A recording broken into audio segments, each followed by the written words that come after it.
ரூ. 300க்கு ஒரு sweet box வாங்கியிருந்தா Deepavali சூப்பரா போயிருக்கும். அத விட்டுட்டு நான் தான் ஸ்வீட் காரம்லாம் ரெடி பண்ணுவேன்னு சொல்லிட்டு, இன்னைக்கு டிமார்ட் ஷாப்பிங் தான் போயிருந்தோமா, அங்க போனதுமே என்ன வாங்கணும்னு தெரியல ரூ. 2000 பில்லு வந்துடுச்சு. அது எல்லாத்தையும் பில்லு போட்டு வாங்கிட்டு வீட்டுக்கு வந்தாச்சு. வீட்டுக்கு வந்ததும் வேலையா காலையில ஊற வச்சிருந்த ராஜ்மா இருந்துச்சு. சரி அத வேக வச்சு தாளிச்சு சாப்பிடலாம் அப்படின்ட்டு குக்கர்ல ஃபர்ஸ்ட்டு வேக வச்சுட்டேன்.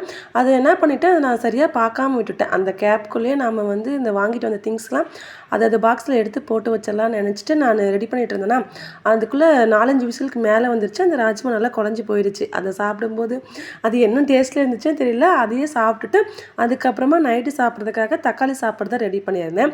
ரொம்ப லேட் ஆயிருச்சு. கிட்டத்தட்ட 10 மணி பக்கமா ஆயிருச்சு. அதுக்கு மேல என்ன சமைக்கிறது? அவசர அவசரமா தக்காளி சாப்பாடு தான் அப்பப்பவே கட் பண்ணி அப்பப்பவே ரெடி பண்ணேன். சமைச்சு சாப்பிட்டதுமே அதுக்கப்புறம் எந்த வேலையுமே செய்ய தோணல. செம்ம டயர்ட் ஆயிருச்சு. சரி படுத்து தூங்கிடலாம்னு சொல்லிட்டு மத்த திங்ஸ் எல்லாம் நாளைக்கு எடுத்து வச்சுக்கலான்ட்டு எல்லாத்தையும் அள்ளி ஒரு கட்டப்பையில போட்டு வச்சுட்டேன். இதுக்கப்புறமா எப்போ டைம் ஃப்ரீயா இருக்கோ அப்பதான் மத்த திங்ஸ்லாம் எடுத்து அத அந்த பாக்ஸ்ல போட்டு வைக்கணும்.